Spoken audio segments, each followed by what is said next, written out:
Hello guys, I'm back, and this is the fourth Red Faction video I have made, it being the third lore video, since of course the first one was just an explanation. Please check that out if you want to know why I'm doing this. So, like I said in the last video, I'm going to now talk about the Red Faction, the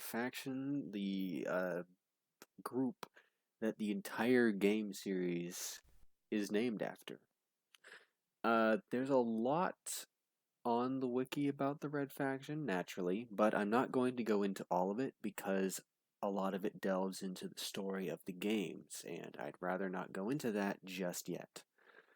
So, starting from the top, the Red Faction is a militant guerrilla organization founded in 2075 by Martian miners who had been enslaved by the Ultor Corporation.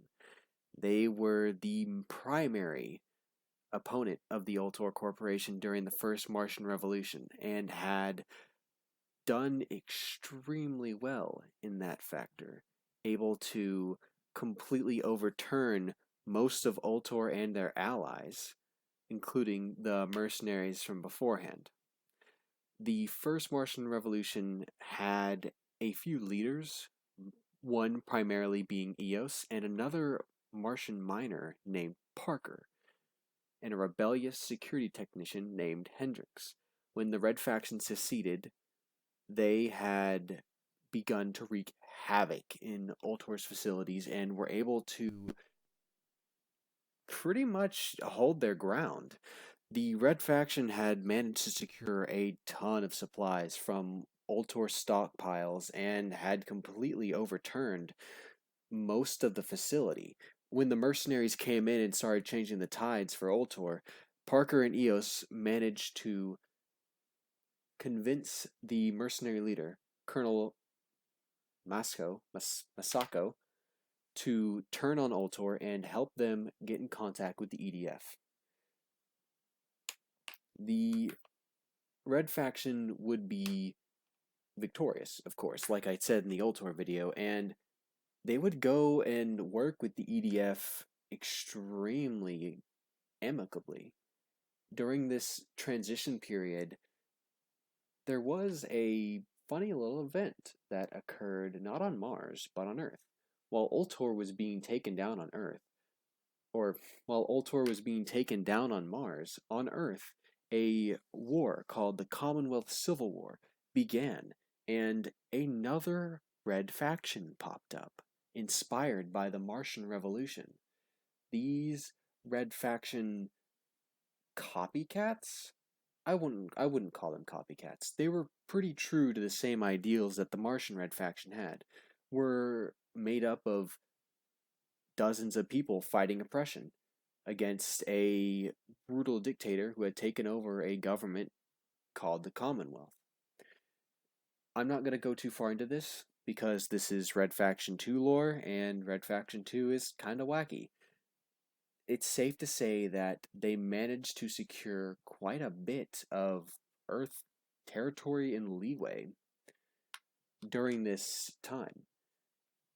After the Commonwealth Civil War and after the transition period between the Ultor government and the EDF government, the EDF quickly became quite brutal. During the 50 years that had followed the transition from Ultor to EDF, the Earth government began to really struggle for resources. The noose was pulling tight on most of their industries due to the fact that they were not getting enough to support their lifestyle. A clique of corrupt bureaucrats and military leaders thus turned the EDF into their perfect tool and began strangling the Martian economy and Martian people into serving Earth and Earth alone. The Martian Council that had been set up years prior was quickly overthrown and had puppets put in place, and the EDF would declare martial law across the entire planet. This would cause the Red Faction to boil up again. old veterans from the original Red Faction revolution and people who had served in conflicts on Earth and had fled to Mars began to join together and get in contact with one another, recruiting members to this new Red Faction.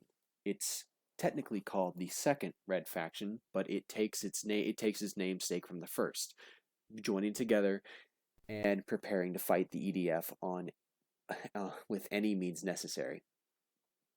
The Red Faction is an extremely good organization. They are paragons of morality and barely do anything wrong, in the sense that you will never see a Red Faction member go out and kill an innocent person, even if it's for the good of the mission, with one exception. And I'll get to that exception later on.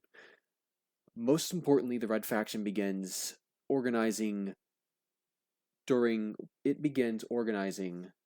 in Tharsis, primarily in around Parker, Dust, Oasis, and the Badlands, being unable to break into Eos due to the Free Fire Zone. During this time, several of the Red Faction leadership is actually captured and imprisoned in the Mariner Valley, where the EDF is fighting the Marauders. During one of the massive Marauder offenses that finally pushed the EDF out of the valley, the Red Faction leadership that had been captured was rescued by an unknown party. It's rumored that it was Marauder defectors finding common cause with the Red Faction as opposed to hating them. Either way, with the Red Faction leadership free, they're finally able to begin properly running a guerrilla campaign.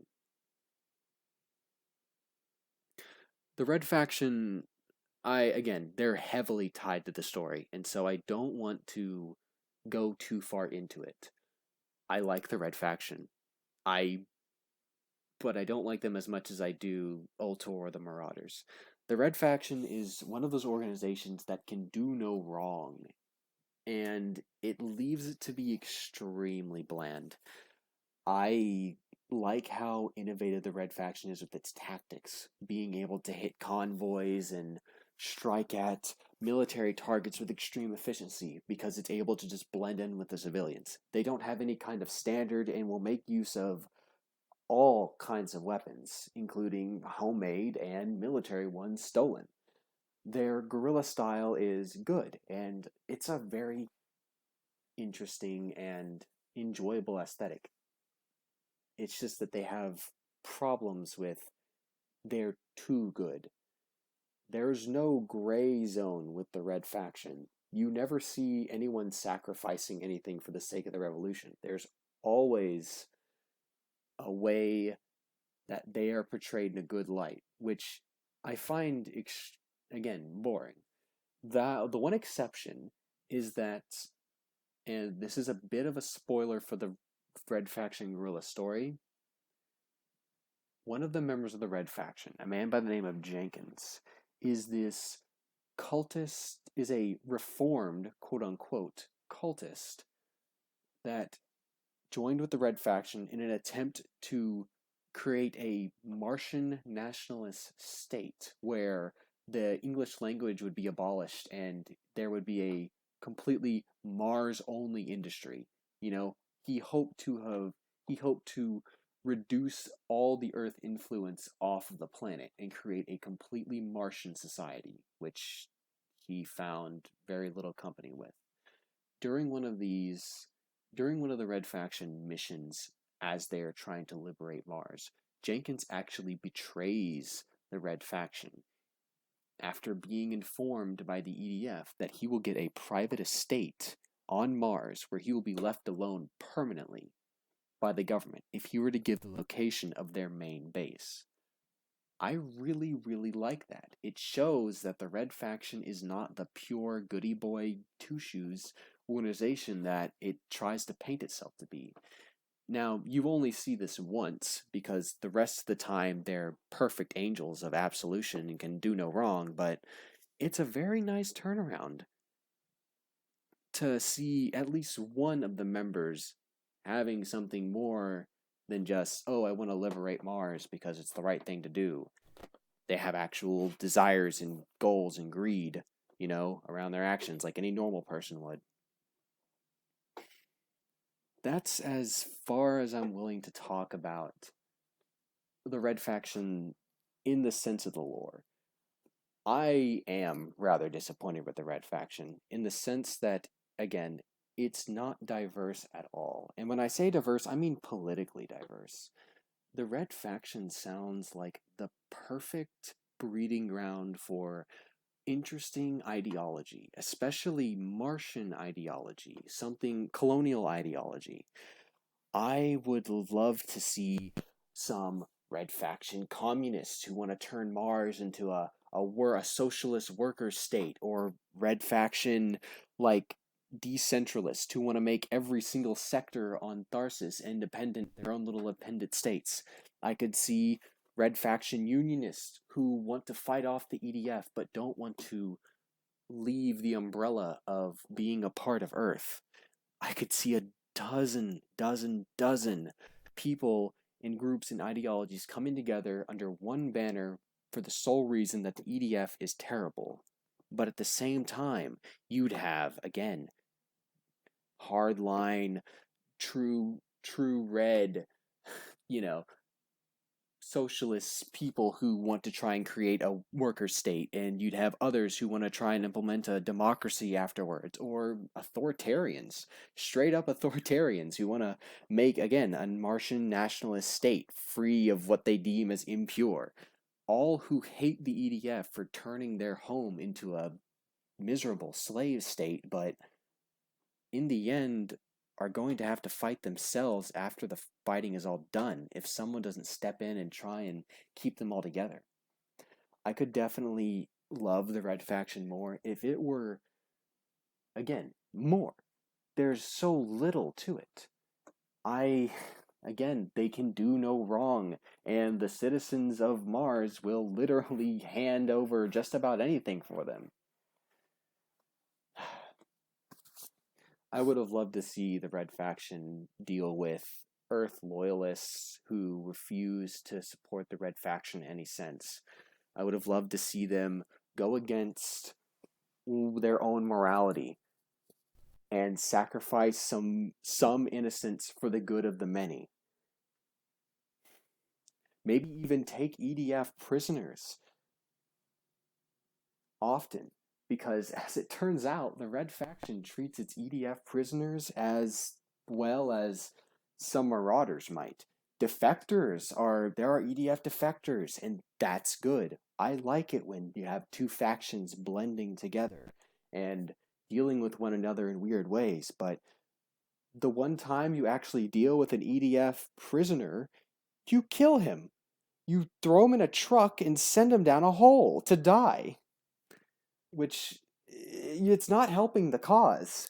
They do dumb things, and I get it. It's for a story, and it's not a very well written story, but come on. If the Red Faction is as goody two shoes as it is, if it's so goody that it's boring, why do they commit sudden horrible atrocities?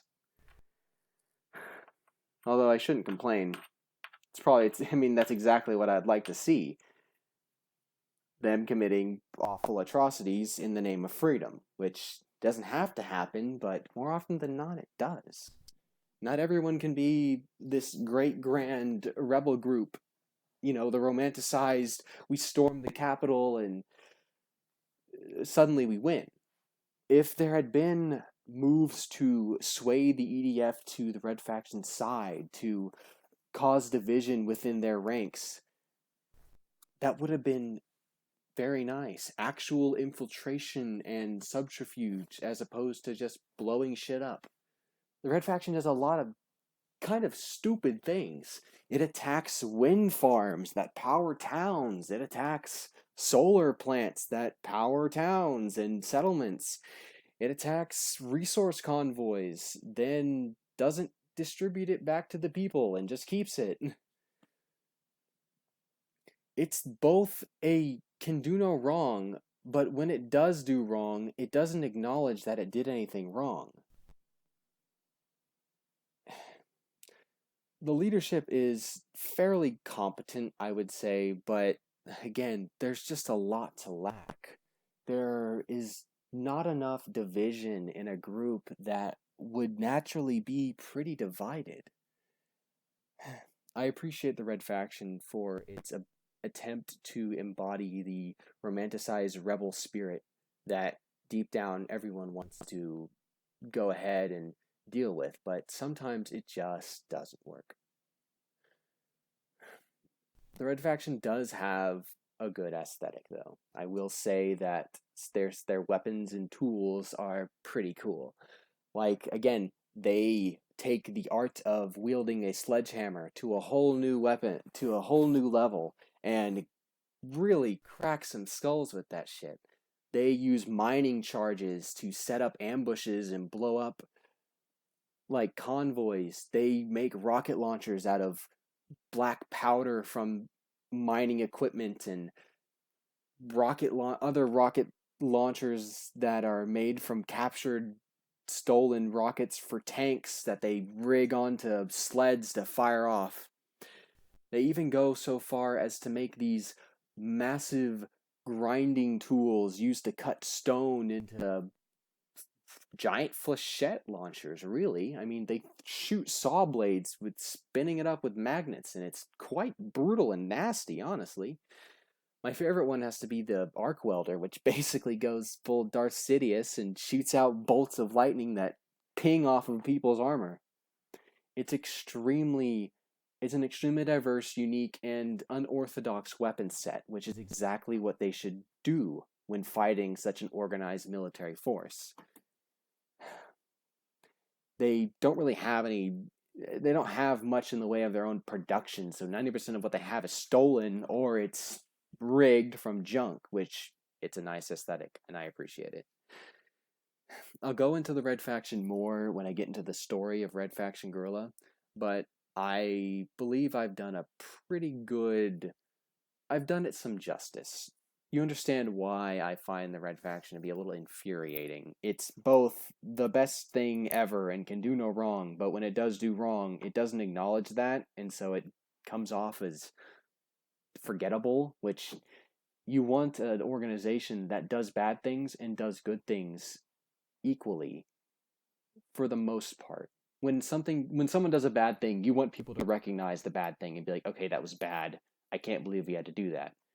But the Red Faction doesn't do that. They don't say, "Oh, that was bad. I can't believe we had to do that." They just ignore it. And it's frustrating to me. Uh so yeah. Next we'll do the EDF, Earth Defense Force. The actual bad guys. Yeah, no, they're the bad guys. They're pretty bad. And I have a lot to complain about them too. Bastards. Alrighty. See you later.